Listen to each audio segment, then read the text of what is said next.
You're listening to WZYE 95.9 FM. You are listening to WZYE 95.9 FM, the most influential name in Caribbean radio in the tri-state area. Broadcasting from East Orange, New Jersey, the most influential name in Caribbean radio, WZYE 95.9 FM. She's going to be singing Plight of My People. Make some noise for Lady Gypsy.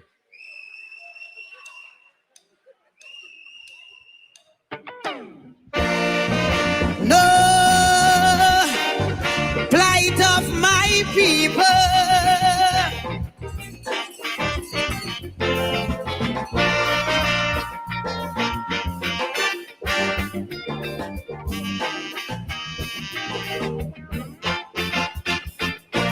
Too much a one thing, good for nothing. Too much a good thing, never enough.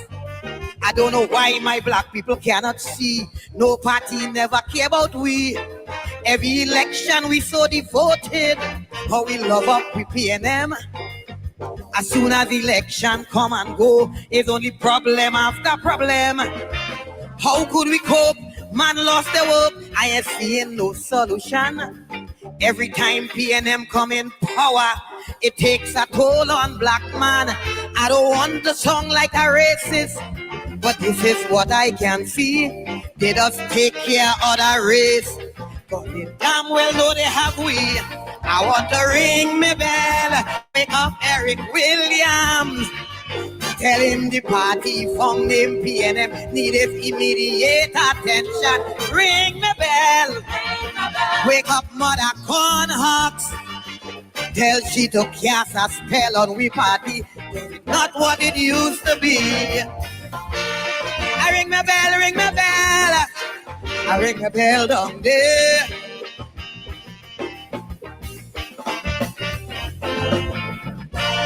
I ring my bell, ring my bell. I ring my bell down there. This thing is becoming out of hand. It's time this damn nonsense stop.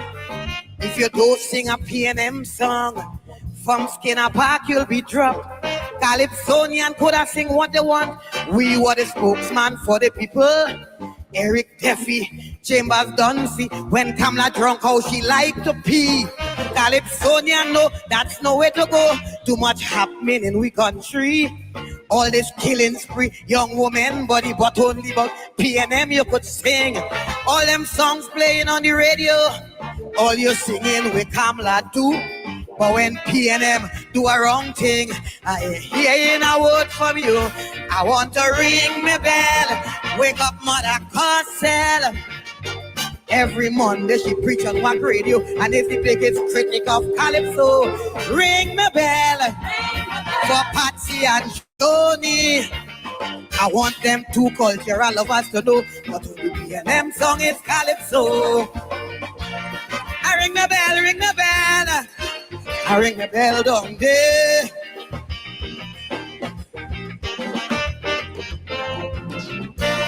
I ring the bell, ring the bell. I ring the bell down there. Crime will never stop in this country once black people belly empty. How could a man work in CPEP, maintain his whole family? All you say the past reaching was so bad, so much wrong thing they done to we. Now that PNM take over, why poor people going hungry? When PNM win, all African grin. Now we get back we country. All they doing is complaining and ain't doing nothing for we. The mess already made, don't sit in the shade and ponder on we problem. Get off your ass and do it fast and find a way to solve them. I want to ring my bell, wake up Randolph Burrows. Tell him among all past police commissioners, up to now it he I prefer. Ring my bell, wake up the Lord Bryna. Tell him the state of Calypso today is a good thing he passed away.